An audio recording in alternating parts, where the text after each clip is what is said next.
लोकसभा चुनाव से पहले टूटती बिखरती कांग्रेस संभलने की पूरी कोशिश कर रही है। आए दिन कांग्रेस को झटके पर झटका लग रहा है। अपने और अपनों के चक्कर में फंसी कांग्रेस पार्टी INDIA की सबसे बड़ी पार्टी है और यही कारण है कि इनमें फूट भी सबसे ज्यादा और सबसे पहले हो रही है। हालांकि टूटती बिखरती कांग्रेस ने आज लोकसभा चुनाव के लिए घोषणा पत्र जारी कर दिया और उसका नाम न्याय पत्र दे दिया। भले ही कांग्रेस ने अपने न्याय पत्र में बड़े बड़े वादे कर दिए हों, लेकिन लोगों के दिल में कितनी जगह बना पाएंगे ये तो देखने वाली बात होगी।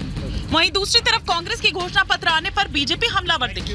राजस्थान के चूरू में जनसभा को संबोधित करते हुए प्रधानमंत्री मोदी ने बोला, हम घोषणा पत्र नहीं, संकल्प पूरा करने पर विश्वास रखते हैं। भाजपा जो कहती है वो जरूर करती है। दूसरी पार्टियों की तरह भाजपा केवल घोषणा पत्र नहीं जारी करती, हम तो संकल्प पत्र लेकर के आते हैं। एक तरफ घोषणा पत्र बनाम संकल्प पत्र हो रहा है, तो दूसरी तरफ कांग्रेस और INDIA में आपसी तनातनी थमने का नाम नहीं ले रही। हाल ही में कांग्रेस में शामिल हुए पप्पू यादव को पूर्णिया से टिकट नहीं मिला, तो पप्पू यादव ने निर्दलीय ही पर्चा भरकर कांग्रेस और INDIA के खिलाफ मोर्चा खोल दिया। इतना ही नहीं, पप्पू इस दौरान काफी भावुक भी दिखे। 24 के रण में कांग्रेस की बिगड़ी स्थिति आप इससे भी समझ गए। उत्तराखंड के पूर्व मुख्यमंत्री हरीश रावत ने कांग्रेस को सुस्त और आलसी बता दिया। भाजपा सत्तारूढ़ दल होते हुए भी सक्रिय है और हम उस अपेक्षा में सक्रिय नहीं हो पा रहे। हमको उनसे ज्यादा सक्रिय होना चाहिए, क्योंकि हमको उनको अपने स्थान से हटाना है। जरा सोचिए, अगर पार्टी के दिग्गज नेता ही ऐसी बात करने लगेंगे तो पार्टी किस दिशा में जा रही है। कांग्रेस में तू चल में आया वाली स्थिति इस हद तक बनी है कि वो किसी से छिपी नहीं।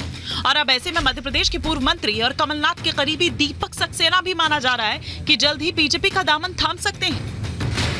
ऐसे में सवाल उठ रहे हैं कि चुनाव में बाकी है महज 14 दिन, लेकिन INDIA में भागम भाग कब जाकर खत्म होगी। एक एक कर रूठ रहे दिग्गज, तो फिर अब क्या करेगी कांग्रेस। घोषणा पत्र को न्याय पत्र नाम देने से बन जाएगा काम। विजय रथ पर सवार मोदी को कैसे रोकेंगे विरोधी। Bureau report, Republic Bharat.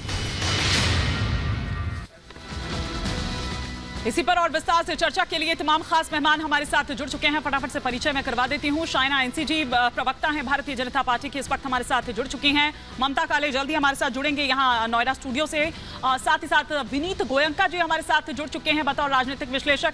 इधर हमारे साथ कंचना यादव जी प्रवक्ता हैं, RJD की जुड़ी हुई हैं। साथ ही साथ दुष्यंत नागर हमारे साथ जुड़े हुए हैं और वरिष्ठ पत्रकार प्रेम कुमार जी हमारे साथ जुड़े हुए हैं। लेकिन दुष्यंत नागर जी, सबसे पहले आप ही से मैं चर्चा की शुरुआत करना चाह रही हूँ, क्योंकि आपके नेता ये कह रहे हैं थम नहीं रहा है ये सिलसिला ना, चाहे भले ही वो छोड़कर नहीं गए हो, लेकिन अंदर रहकर वो ये कह रहे हैं आलसी हो गई है कांग्रेस, सुस्त हो गई है, कहीं लड़ती नजर नहीं आ रही है। वो एग्रेशन का मतलब ये नहीं कि किसी का सर्वर फोड़ दीजिए, लेकिन वो एक होता है कि चुनावी मैदान में जिस तरह से दिखना चाहिए उसको सक्रिय नहीं दिख रही है। वो 4000 किलोमीटर की यात्रा पूरब से पश्चिम और दक्षिण से उत्तर तक हो गई।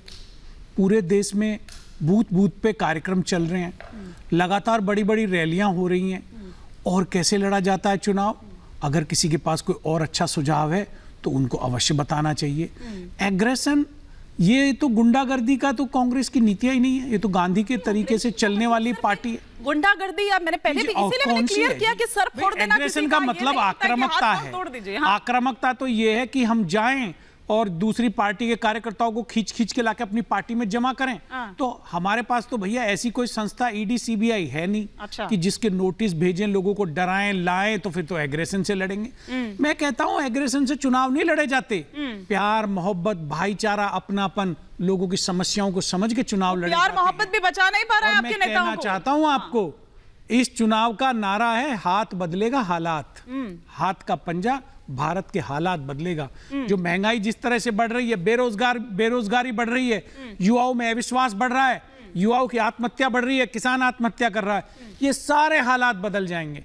4 जून के बाद जो भावी सरकार बनेगी उसने गारंटी दी है, रोजगार की गारंटी, न्याय की गारंटी, शिक्षा की गारंटी दी है, और उन्होंने प्रत्येक व्यक्ति को काम देने का, जिस तरह से मनरेगा को कम करके ग्रामीण क्षेत्र में शाइना जी लगातार अटैक किया है भारतीय जनता पार्टी ने। ग्रामीण क्षेत्र के गरीब लोगों पर, किसानों के ऊपर जिस तरह से अटैक किया है, मनरेगा के बजट को बढ़ाने का गारंटी दी है कांग्रेस पार्टी ने, उसकी समयावधि बढ़ाने की गारंटी दी है। तो मैं कहना चाहता हूं हाथ बदलेगा हालात, करिए इंतजार। पहले सर कांग्रेस के हालात बदल लीजिए, फिर उसके बाद देश के हालात बदलने की बात कीजिएगा, आप क्योंकि बताइए, ये आप ही के नेता कह रहे हैं, मुजफ्फरपुर आप ही के नेता कह रहे हैं। भारतीय जनता पार्टी के सांसद अभी कांग्रेस ज्वाइन कर गए, इनके हरियाणा के सांसद जी ने कांग्रेस ज्वाइन कर ली। अच्छा ठीक है, राजस्थान के सांसद शायना जी वो कह रहे हैं कि सिर्फ आउटगोइंग नहीं चल रही है, इनकमिंग भी आ रही है। वो कह रहे हैं अभी इनकमिंग आ रही है, इनकमिंग का सिलसिला खत्म नहीं हुआ है। ऐसा नहीं है कि सिर्फ आउटगोइंग चल रही है, भले ही आप हाउसफुल शो आपका चल रहा हो, लेकिन यहां भी इनकमिंग बंद नहीं हुई है अभी। देखिए, इनका कहना है कि हम खींच के लोगों को ला रहे हैं। अभी आप ये पहले समझ लीजिए कि भारतीय जनता पार्टी ना सिर्फ देश का लेकिन विश्व का सबसे बड़ा राजनीतिक दल है, जहां हमारे पास 11 करोड़ सदस्य है। सबसे लोकप्रिय नेता, सबसे मेहनती नेता, सबसे ईमानदार नेता। और उस परिप्रेक्ष्य में जिस तादाद में लोग आ रहे हैं भारतीय जनता पार्टी में शामिल होना चाहते हैं हमारे नेतृत्व के साथ, वो क्यों आ रहे हैं? क्योंकि उनको पता है कि काम करके दिखाया है। जब आप 2004 से 2014 का आकलन देखें तो हम 11वें नंबर पे थे एज एन इकोनॉमी। आज हम 5वें पे पहुंच गए हैं और उसी रफ्तार से तीसरे नंबर सुपर पावर के तरफ हम जा रहे हैं। भारत का नाम शान इस ढंग से बड़ा है कि जहां मोदी जी जाएं वहां भारत का नाम, जहां मोदी जी कहे वहां एक दर्जा जो पहले कभी नहीं था। लाभार्थी की बात करें तो 60 करोड़ लोग जो हमारे लाभार्थी के सेक्शन में आए, 35 करोड़ लोगों को जो मिला है लाभार्थी के प्रोग्राम्स महिलाओं के लिए, जनधन हो, मुद्रा बैंकिंग हो, उज्ज्वला हो, शौचालय हो, पक्के घर हो, ये क्या बड़ी उपलब्धि नहीं है? दूसरे तरफ कांग्रेस की नैया डूब चुकी है, उनके पास नेतृत्व नहीं, वो भारत जोड़ो यात्रा की बात करते हैं। यहाँ तो कांग्रेस तोड़ो वो खुद स्वयं आप लोगों ने कांग्रेस मुक्त की बात कही थी, लेकिन आप खुद ही कांग्रेस युक्त हो गए।